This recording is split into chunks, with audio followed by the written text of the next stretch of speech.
Welcome back, Western Slope. The 33rd Aspen Shortsfest began on Monday and features emerging filmmakers from across the globe.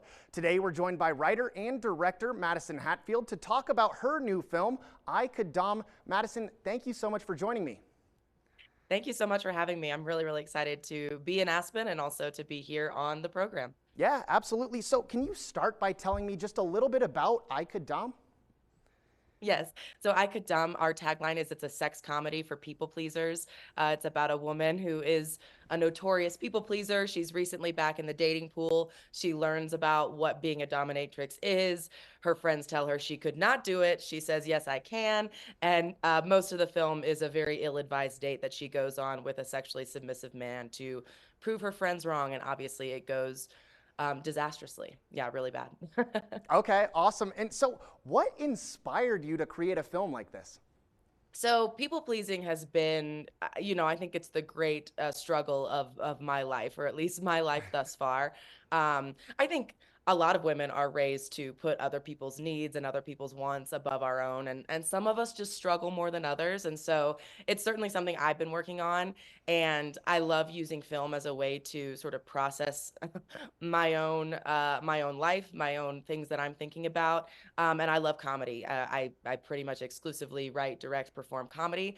And so I was like, what is the funniest way that I could explore this idea and these themes that I've been working on very seriously in my own life? And I Could Dumb is what came out. Awesome. Well, I am a big rom-com fan, so I feel like this might be right up my alley. But you're the Yeah. writer and director of this film. What all went into making this film?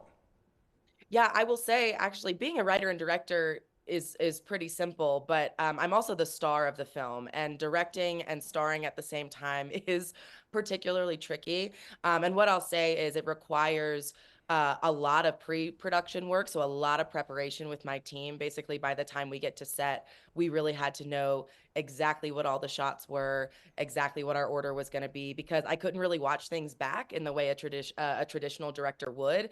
If I was watching all the footage, we would have been there for 3 months and we had 3 days. So it takes a lot of preparation. It takes a lot of trust in your team. And I was so lucky to work with an incredible group of artists to bring this together.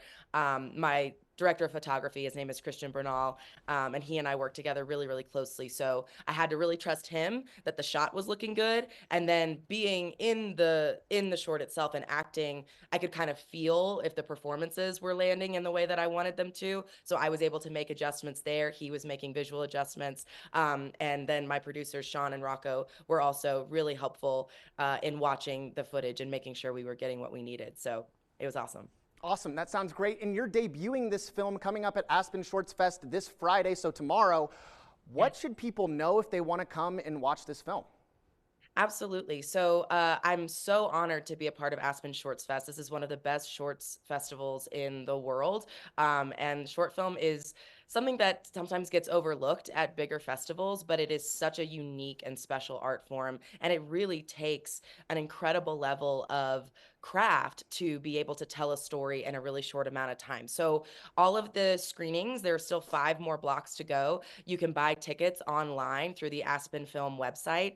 And I encourage you to come to as many as you can. I'll be on Friday at 8 p.m., but there are multiple screenings every day, and you will walk away so inspired by how humans can tell stories. And I know that I am going to leave this week just a new person with a whole new perspective on what it means to be a filmmaker. I'm really grateful to be here. Awesome. That is wonderful. Well, it looks like and it sounds like a great way to spend a Friday night coming up in Aspen too. So awesome. Madison, thank you so much for joining me today. Thank you, Noah. This was a pleasure. Of course. Well, Western Slope, we're going to go ahead and take a quick commercial break. We'll be right back.